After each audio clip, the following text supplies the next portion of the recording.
Hello.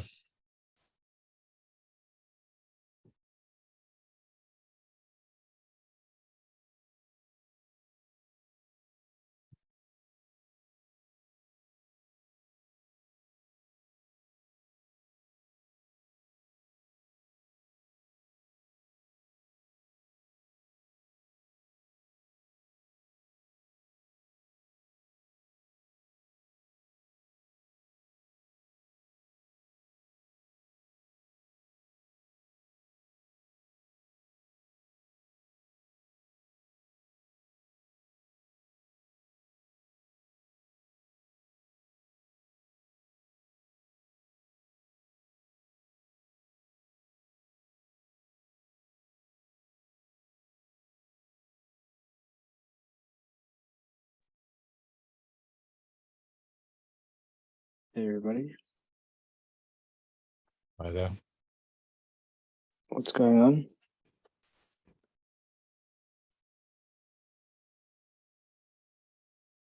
Some of the Jenkins X team will join today. Cool. Thanks.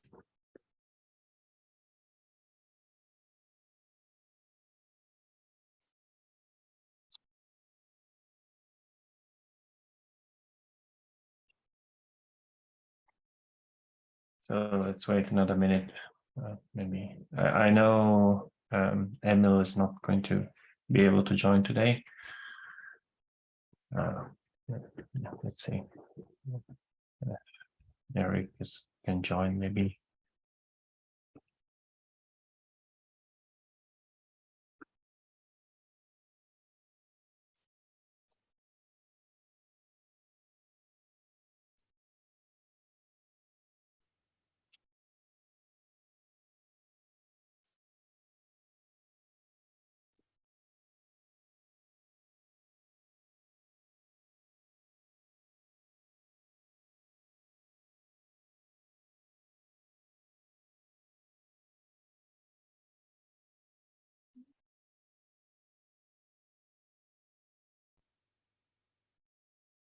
All right, let me start sharing my screen.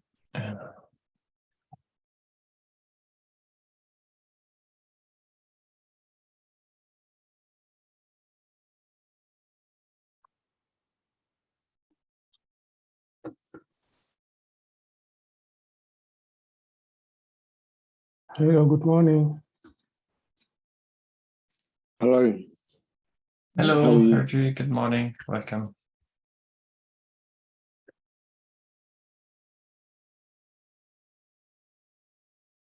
So yeah, we're about to start. Let's get started then. Yeah, welcome everyone to the CDEvents working group. Today is November the 23rd. And yeah, feel free to sign yourself into the participant list. So I added a few things on the agenda for today, but feel free to bring up your topic or things as we go. I wanted to start with some updates on the specification. So there was a new patch release, which is version 0.1.2 that was done this week. And that was for fixing some event type versions in the CD stage that is still at the draft in the version. That should not have been the case. So that's fixed now. And there are a couple of PRs up to kick off the specification version 0.2. So if you have any cycles to review those, or if you have comments, yeah, please do. Oops, sorry, my cat is scratching me. Right, I added. Sorry, just a second, bear with me. So yeah, since Brad mentioned that you were going to join Hergy, I added an item on the agenda for CDEvents and Jenkins X. I don't know if there is anything specific that you would like to discuss today, or you want to introduce yourself, perhaps, or you were planning or listening to the meeting today. Yeah, let me know. if there is anything specific that you would like to discuss. Yes, I wanted to discuss about the CD event because we are planning to write an adapter for the Jenkins to be able to process cloud and CD event in the Jenkins group. And this is a POC similar to the one you did months ago. And yes, I wanted just to ask for some recommendations because I'm relatively new to the topic. I've been reading, watching videos, but exactly implementing things that direction until now I don't, and that's why I wanted to ask you guys for some advices. And I've been working with a trigger of Tekton, by the way, the 2 last weeks. In Jenkins, we have what we call Lighthouse. It's similar to Trigger.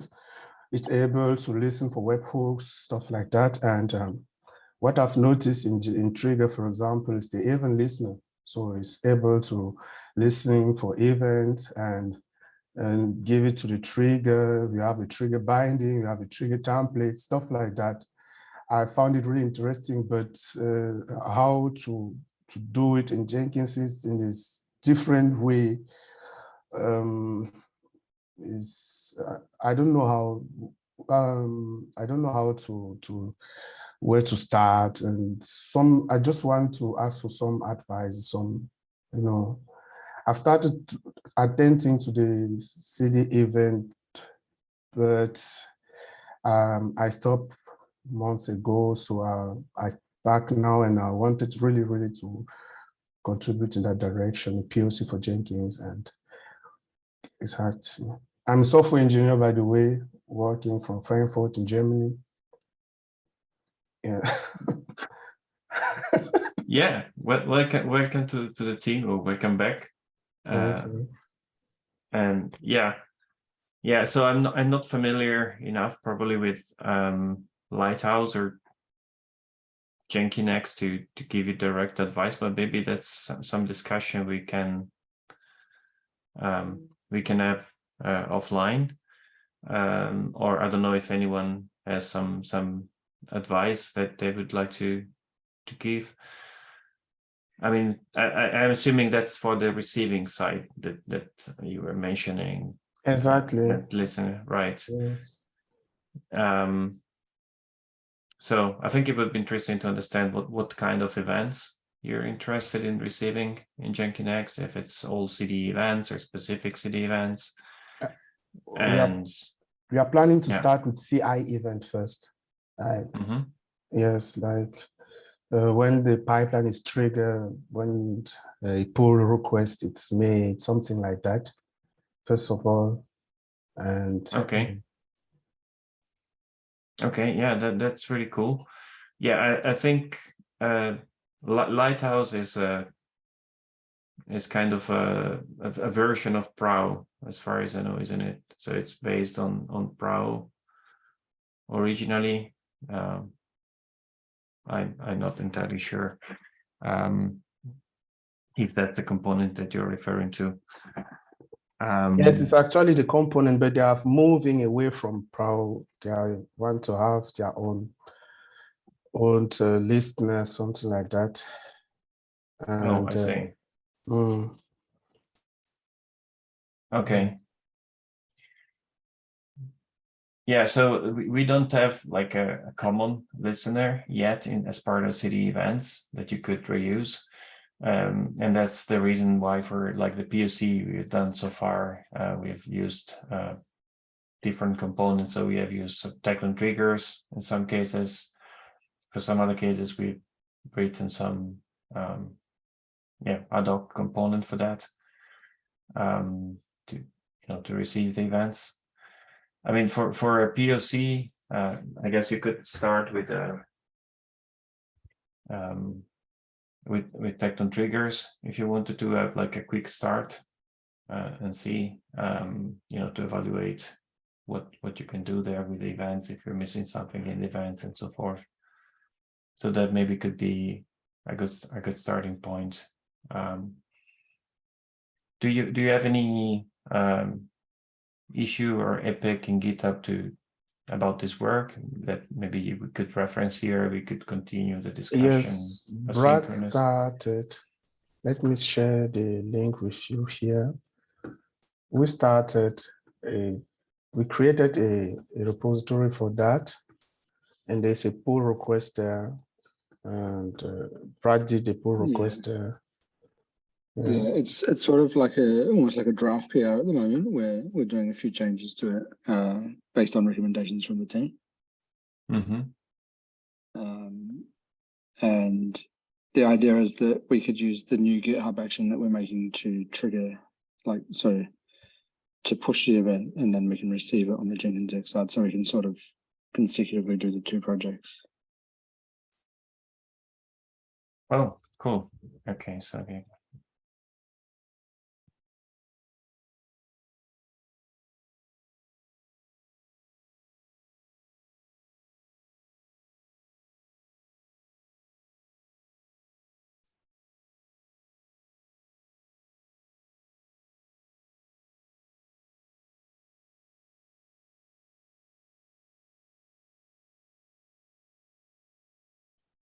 Right. And Jenkins X pipelines, then behind the scenes, those will be Tecton pipelines, right?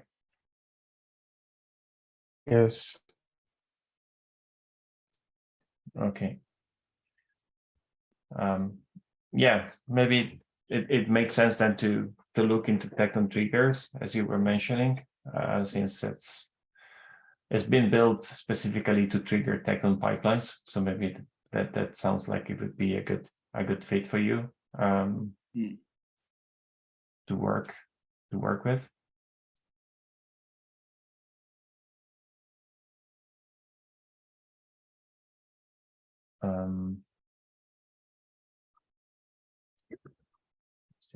There is also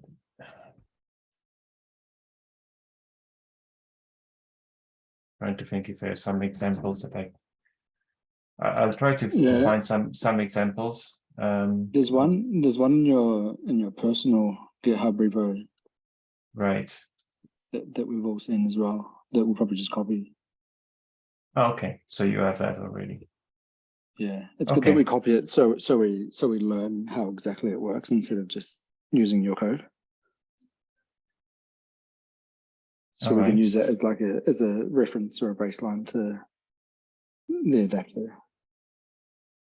Yeah, sure. I mean, it sounds like a good way forward. I think from a Jenkins X project point of view, you would have to at the end decide whether you want to have this component part of Jenkins X or you want to build something different. But this sounds like a very good starting point for a POC. Yeah. Actually, the good also, point. Oh, sorry. Actually, go first, Brad. I was just going to say, GSOC I think opens in January, so if we can do the POC by then, we could. Obviously Jenkins X is not funded by an organization, so that could be a good source of revenue for the project if we do a GSOC project on this as well. Could just be an idea.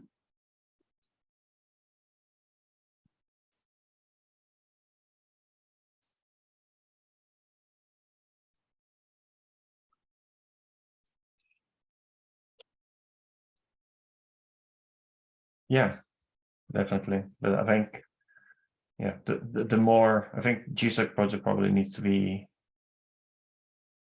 with a kind of limited scope. So yeah, if you have like good exploration through the POC and you get a better idea of what you need to get into Jenkins X, yeah, that would be very valuable.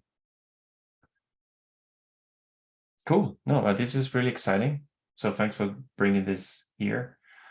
I wish I had some more concrete suggestions to give you, but yeah, I would be happy. I mean, if you're working on this and you hit any blocker or if you have questions, feel free to reach out on Slack.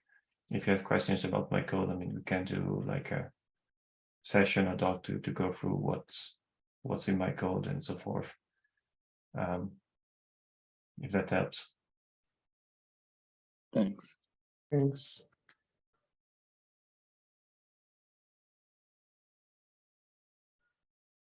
All right. Anything else on this? No. On my side, not really, no.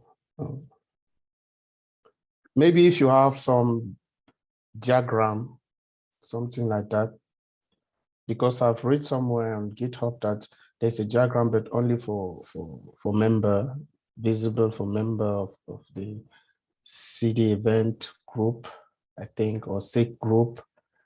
If you have any diagram which show in detail, not that much deep, but at least something to see how things work, because right now concerning the trigger, I have a group diagram, like the listener, the binding, the template, and the trigger, right? Like the one you post on GitHub, no?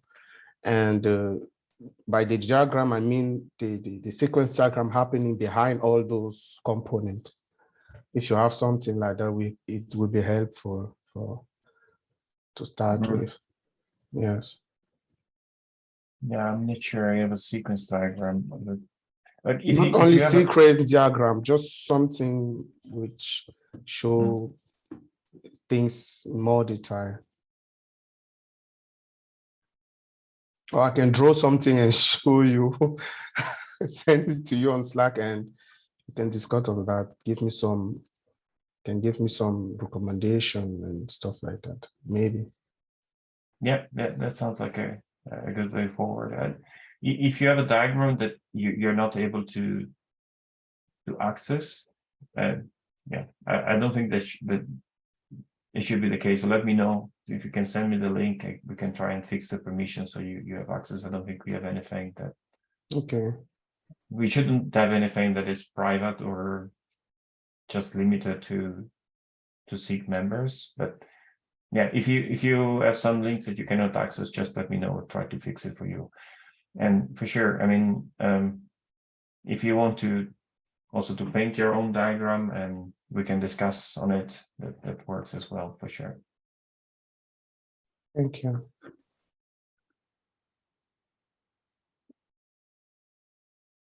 All right. Next, since Terry, you're here, I put on the agenda on CDEvents website and docs updates.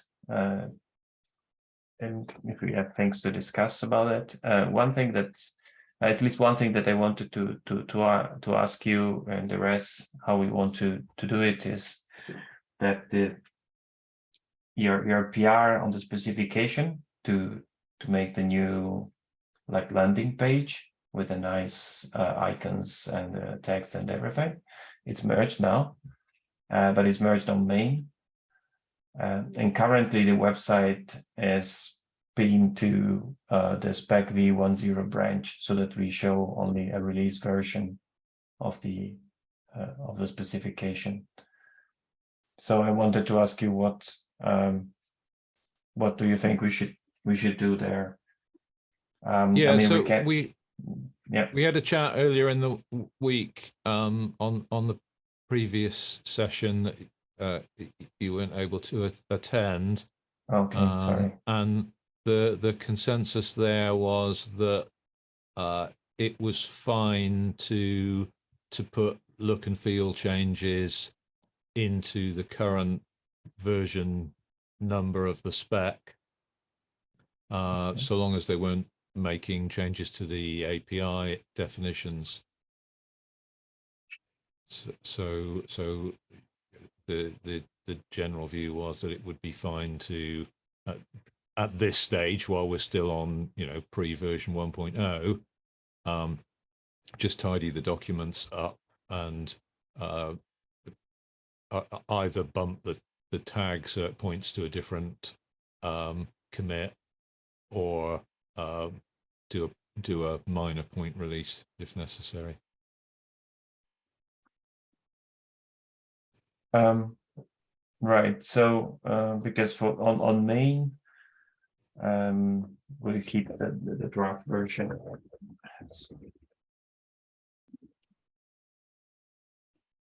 My cat is very uneasy today. On main, we'll keep the working on the next release, and then we have this spec 0.1 branch where we have changes which are specific to that 0.1. And that's what the website is showing today. So maybe we could cherry pick your change onto that branch so that it would show then on the published website. So what's the commit that's linked to CDEvents submodule is a commit on a branch on yours, is it? Sorry. Yeah. So right now the website submodule points to the latest tag on which is on the spec 0.1 branch. Right. Okay. Yeah. I'm thinking what is the easiest. So the thing is that well, right now there are no 0.2 changes on main. So I guess for now we could also make a new tag and point the website to that tag. But then on main we'll keep adding things. I mean that are work in progress for the 0.2 branch. So we cannot keep updating the website to the new versions of the main branch, because otherwise we would pull in the work in progress and stuff on 0.2, if it makes sense. Okay, so yeah, so we this because over the next few days I'm gonna need to make a bunch of changes in the individual documents in the spec, just to tidy up those tables and go through some of the wording and things like that. So that will obviously then make a bit of a mess if we're trying to maintain multiple branches.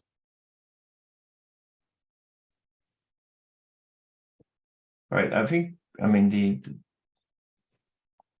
there's not going to be any change on that 0.1. So just cherry picking those changes on that branch, I don't think it should be problematic. But yeah, there is a general question what we want to do for those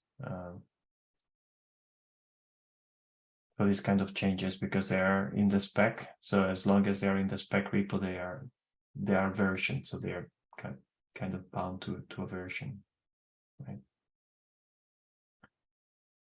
But maybe it's just a situation now, because in future we won't have like dramatic changes to the website, and so it's just a situation that we have right now because you're doing all these changes, and so we have a lot of changes.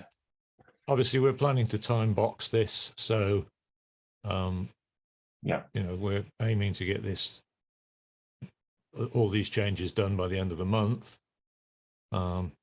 So it's about how we manage any drift between what's going on here and what's going on in the 0.2 branch during that window of time, I guess, is the where the messy bit might come.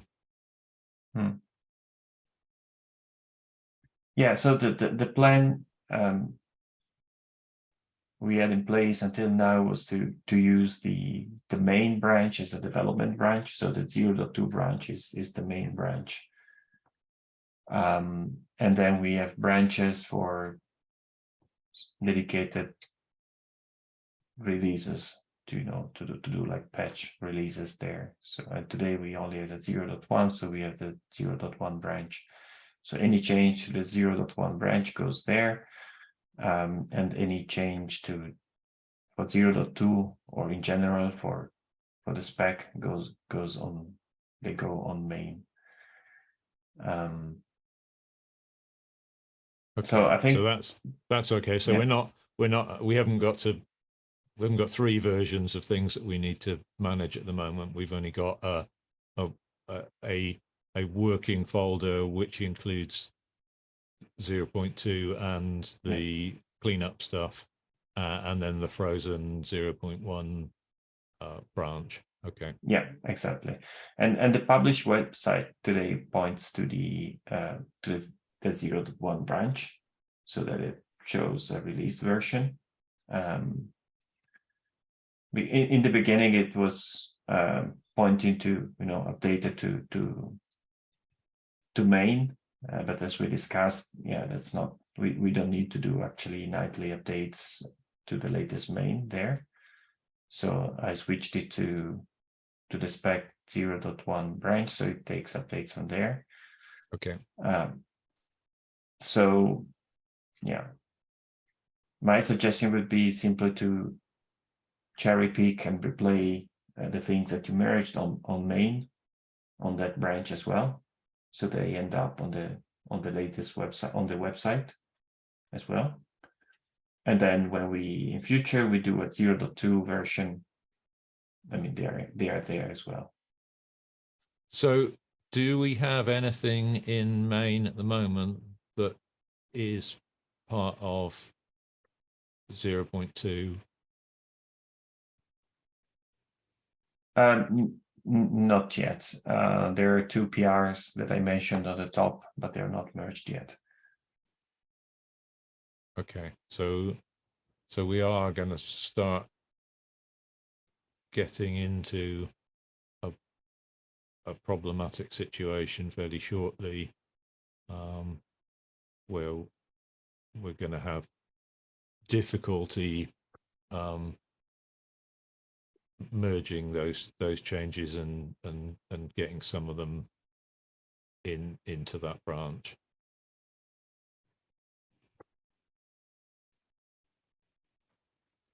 Yeah, possibly. Yeah, I don't think it will be too problematic, to be honest. I mean, the initial changes, they're mainly in the schemas, which you do not work on, just to set the new version to 0.2 draft.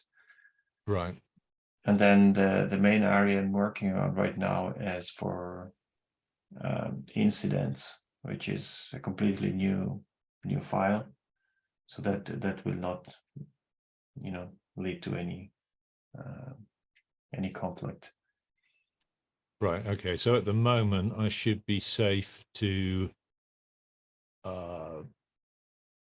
do a PR from my existing branch onto the 0.1 branch, and that shouldn't include anything that I've inherited from main that was already a change. Right. Yeah. But you can cherry pick your commits, or I can I don't want to put extra work on you for that. So if you want, I can also do the cherry pick. I just wanted to agree on, at least on the process. Yeah. No, I mean, it sounds like this time around it would be fairly straightforward, but by the end of next week it could be getting a bit messier. So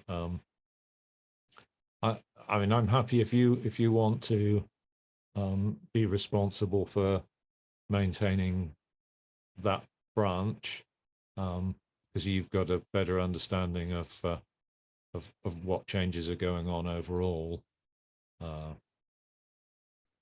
that's Okay. fine. That's fine by me.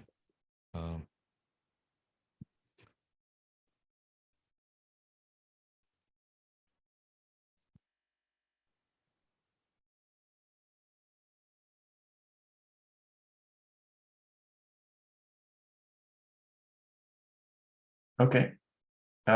Anything else on your side, Terry, that you would like to bring up or that is currently open?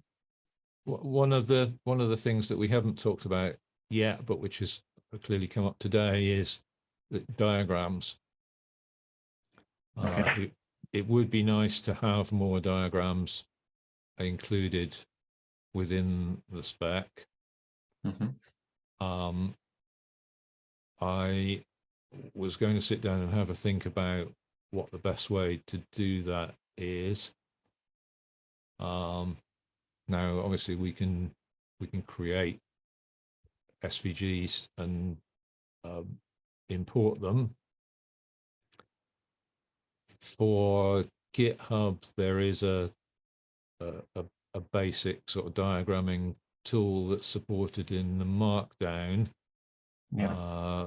But I It's called don't Mermaid. know if, I don't know if that works with Doxy. So I need to investigate that to see if that would be viable. So what we have done in the past, for diagrams, we've used like draw.io to draw the diagrams and then export it in SVG or PNG and included both the source file, so the draw.io file, and the PNG / or SVG. That means so that you have the image that works on GitHub and it works on Doxy. But if you need to edit it, you can go back to the draw.io file and change it. And Right. Okay. And again, I think it would be good for us to document what the standard approach is and put that in the contributors file so that people can easily get involved and create new diagrams or maintain the existing ones.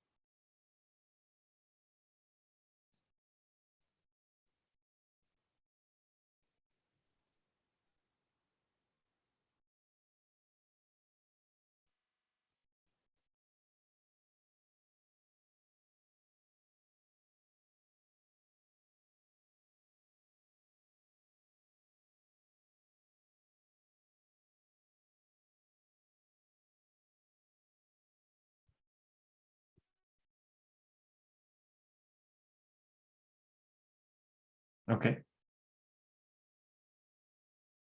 And apart from the format, in terms of content of diagrams, how would you like to proceed, Terry? I mean, do you have suggestions about specific areas where we should diagram things? I mean, we could do it either that you say, okay, well, it would be nice to have a diagram that shows these and describe it in words, and some of us then paints the diagram, or you want to paint the diagram yourself and then we can review it, or what is your So I think what I'm going to do over the next couple of days is basically dig into all of those spec files in some detail, and then identify places where I feel it would be easier to understand if there was either a diagram or some additional narrative. I think probably the majority of this is going to sit in the primer,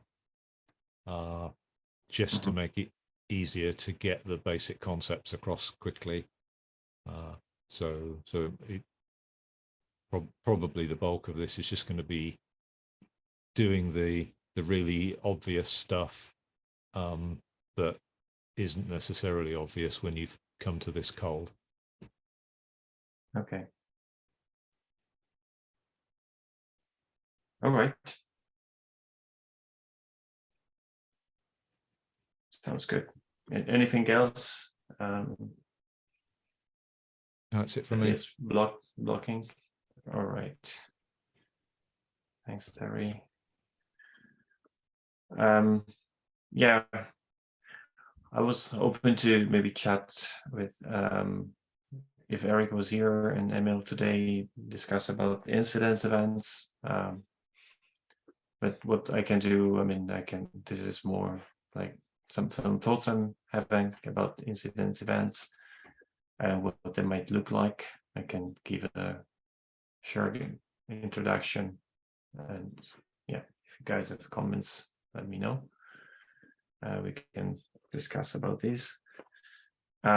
So the idea is, the context for this is that we've been working with Eric and Mauricio as well on like getting DORA metric implemented through CDEvents. And so we have like the first two metrics supported in the 0.1 version, which is the lead time for changes and the deployment frequency. But the next metric require like failure rate for deployments and time to restore service that require knowing about things that happen in production. So we were thinking with Eric to model that through a new type of subject that would be the incident. And the incident would be described like all other subjects by an ID and source. So the ID is a globally unique ID, or globally unique ID within the source. The source is where it comes from. And it could be like a monitoring system, an application itself, ticketing system, an SRE that detects the problem, and so forth. And the subject would be described by an event, by an environment and a service. And those two, environment and services, are subjects that we have in other areas, like for CDE type of events. And so those would be references. And then I was thinking we could have an extra field that could be called kind or something along those lines, that basically describes the type of degradation that was detected. You know, we could have like a fixed set of keywords, that kind of vocabulary for those, that describes like the type of failure. That could be a degradation in response time and reliability, or functional type of degradation, and there could be more. And yeah, so we probably look at existing art in this area as well to see if there is any existing set of fields that could be, of strings that could be used to describe a different type of incidents. Yeah, one good one would be when the SLI is breached, to send an event. Also, Sorry, Brett, could you repeat? Yeah, sure. So when an SLI is breached, so let's say that we expect, you know, a 90% rate, and then that gets breached, and then it sends an event saying that the SLI was breached. Yeah, would be quite cool. Yeah, I was thinking for all of this. Sorry, I was just going to jump in here and say there's a couple of parallel pieces of work going on that are associated with this. So the supply chain maturity model working group and best practices SIG are currently looking at metrics in general, and associating those with various stages within the pipeline processes. So there may be some stuff coming out of that in the next couple of weeks that will help to feed into this. Cool. That sounds exciting. Yeah, that's pretty great. Thanks, Terry. So it's the best practices SIG and Prisca, you said. There's a within the supply chain SIG. There's a working group which is looking at maturity, right?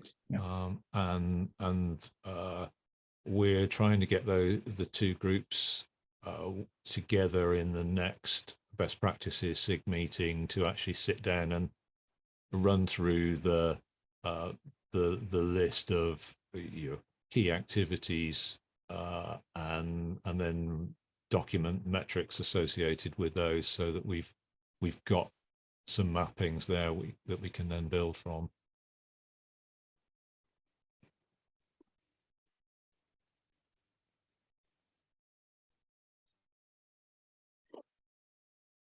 Oh, SLA breached. Okay.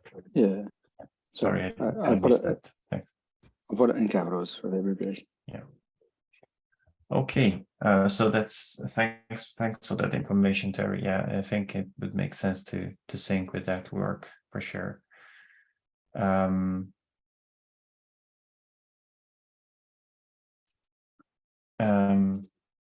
Yeah. Okay, so that's I think for the description of the subjects. So in terms of predicates, so what can happen to these incidents? What kind of events? I was wondering whether we could really have a start event like we had for others, because I think for an incident, it could be that someone detects that there is a degradation, for instance, or that an SLA was breached, but we never really know whether that's the start of the incident.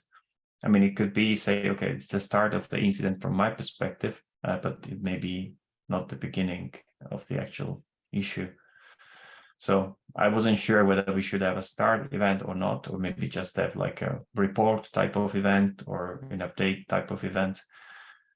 And then again, we could have like a finish event or a restore type of event for when things go back to normal. Like if there is a SLA breach, then the problem is solved. Or if we have a certain threshold on the response time and that response time goes back to normal, then that would indicate the end of the incident. At least from the perspective of the viewer that is reporting that is setting the event. With the just a question from my understanding, with the other subjects, do you generally have like a start, triggered, finished, or do you have other predicates as well? Yeah, it depends.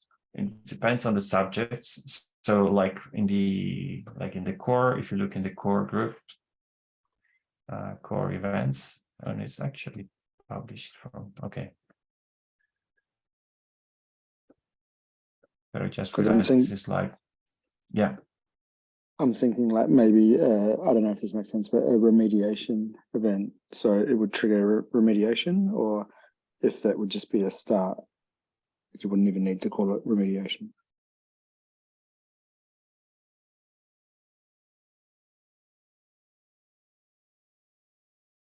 Do you know what I mean? Yeah.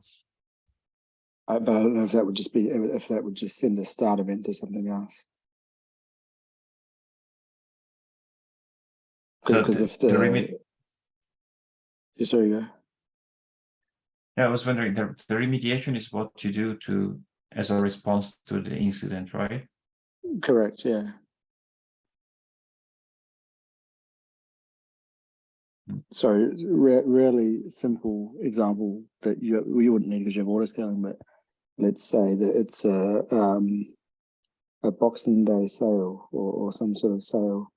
We're getting lots of traffic and we can't handle it, so we kick off a remediation sequence that will give me 2 pods, a replica of 2 pods instead of 1. So that would be good to, in Captain we have that as well. We have the remediation. But yeah, I'm just trying to understand how it works. Like if you would just have that as a start event, or if you would actually call it remediation. Yeah, I'm thinking whether maybe remediation then could be even a subject. So something for which you have a remediation that you start and that is running and then it's finished, and it could be finished and be successful or not successful depending on whether it fixes the incident it is associated with. Because it could be like Falco, it could be a security remediation event where you harden something as a result of a notification from Falco or something.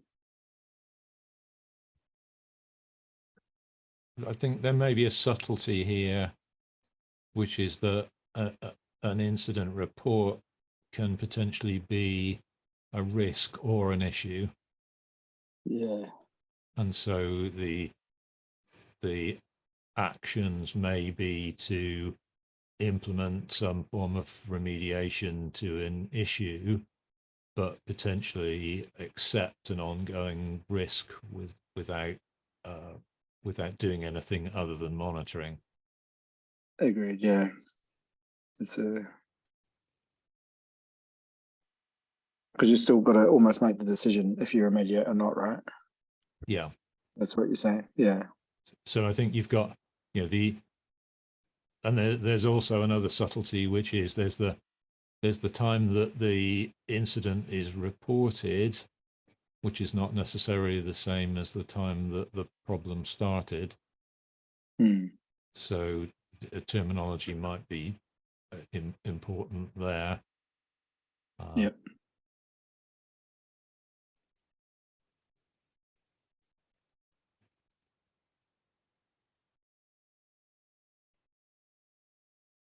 Yeah. Do you have a rollback event for something else, like a CD type one? Or We have a rollback event. So so for core events, we have things like queue started, finished. But if you look at continuous deployment events, like the environment can be created, modified, deleted. But then we have a service that can be deployed, upgraded, rolled back, removed, and published. But yeah, so like doing a rollback on a service could be one kind of remediation. And I'm starting to think then it's actually it would be an interesting data model to consider remediation as subject, and then they could be linked together. And you could say, well, this remediation is addressing this incident report, then it could be successful or not successful, and then it could be, you could have a rollback event then is pointing back to a certain remediation. So it's kind of linked to the remediation, and that would allow you then to see that there was an incident report, a remediation was kicked off, and the way the remediation was implemented was through a rollback of a service. Yeah, it gets quite surprisingly, rollbacks get very complex.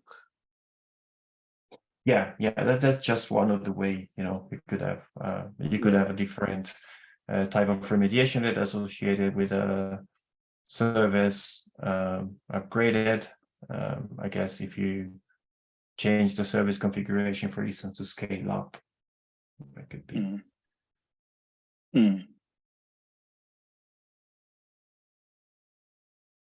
I think one of the things to bear in mind in this space is that there's an audit aspect to this and a management aspect. So, for example, Twitter is a great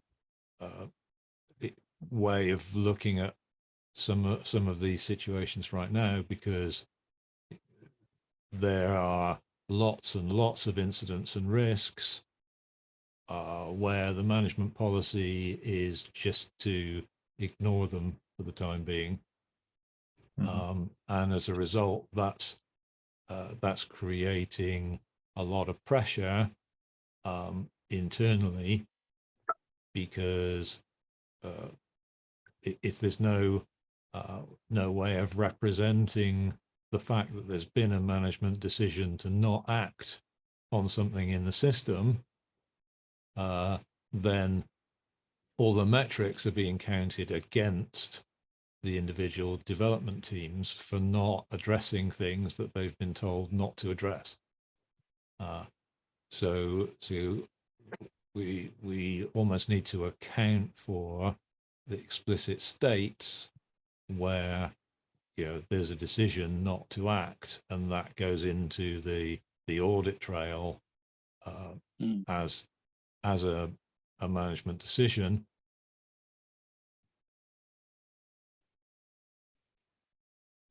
Yeah, it's so when you say state, how would you store the state, or that would be?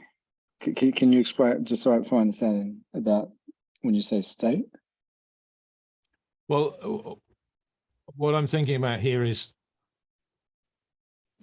where there's you've got to do this triage of, is this incident being treated as an issue with remediation, or is it being treated as a risk which is not being remediated?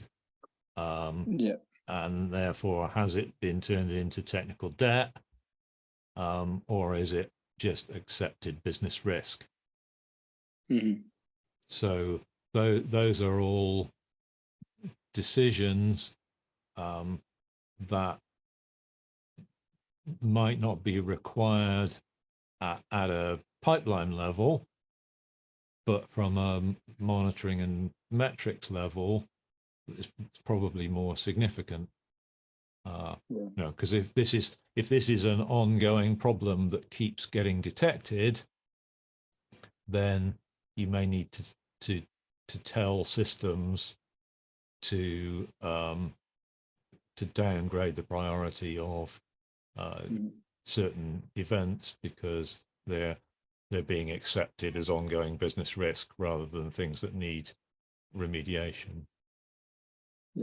So there's some states that we probably need to think about including in the framework, just so that you can inform systems downstream of this.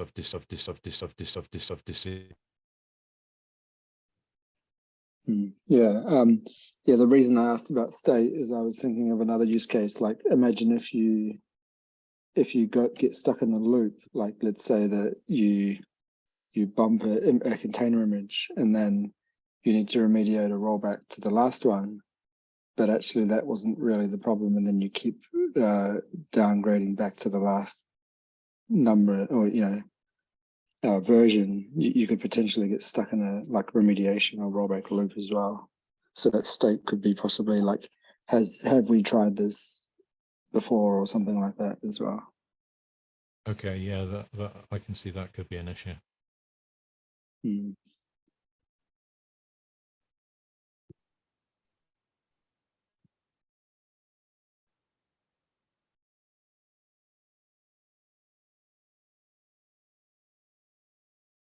Yeah, it's interesting because, like you were saying, like there's like really shocking reports out from CDEvents saying something crazy like 60% of companies know that they release vulnerabilities into production. So that's a good example of why you would be alerted, but no one would do anything because they want to go fast.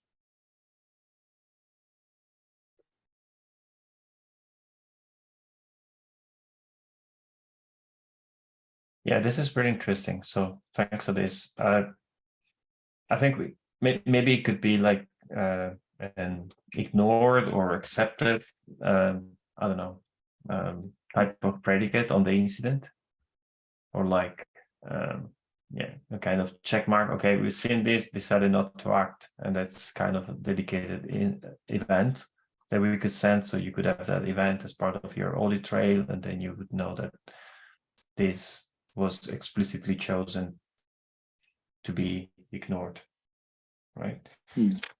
Yeah, I suspect we may need some form of prioritization in here as well, because you could have a situation where there are simultaneous issues. One is a minor requirement to patch something that has a minor security risk, and the other is something that is actually breaking the build. And so you could get stuck if it's trying to address the low priority before the high priority, for example. Yeah, that's a good point. And you're always going to have a situation where you need to override everything else. and say, just do this, do this, do this, do this, do this, do this, do this.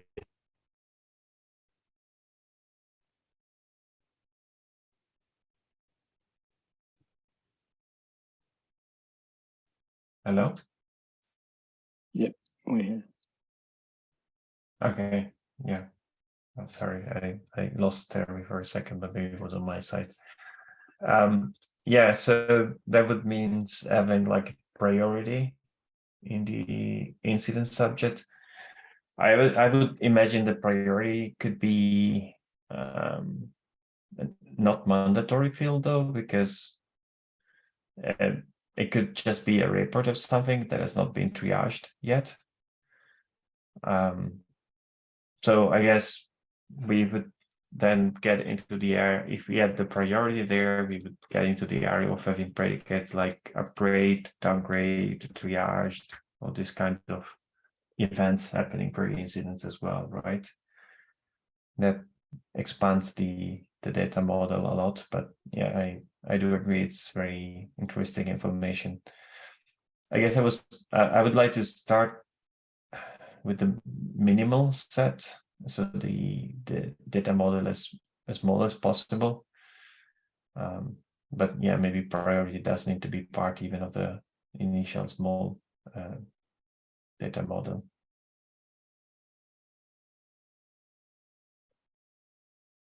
I think that's one of those ones like versioning where it feels like an issue that comes later, but when you get to later, you find that because there's no versioning in the stuff you've already deployed, there's no way to add versioning without breaking everything.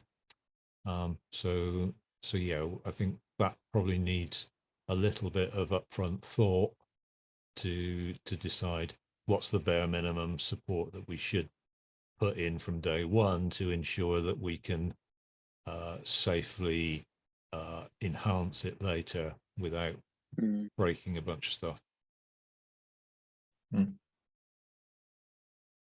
Yep. Okay. Well, we only have 2 minutes left. This was really useful. What I'll do next, I'll try to collate this information into a concrete proposal for these events and with subjects and predicates.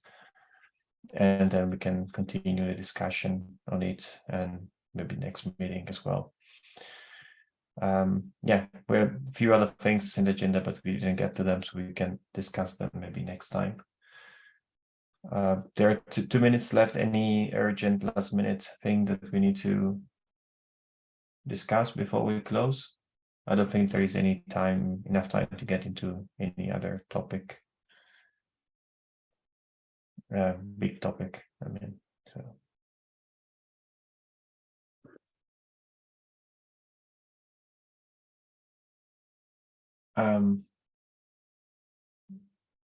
Otherwise, yeah, thanks for joining today. And yeah, thanks for the good discussion, and until next time. Thank you, everyone. That was really good. Cheers. Thanks. Bye. Bye. Bye-bye.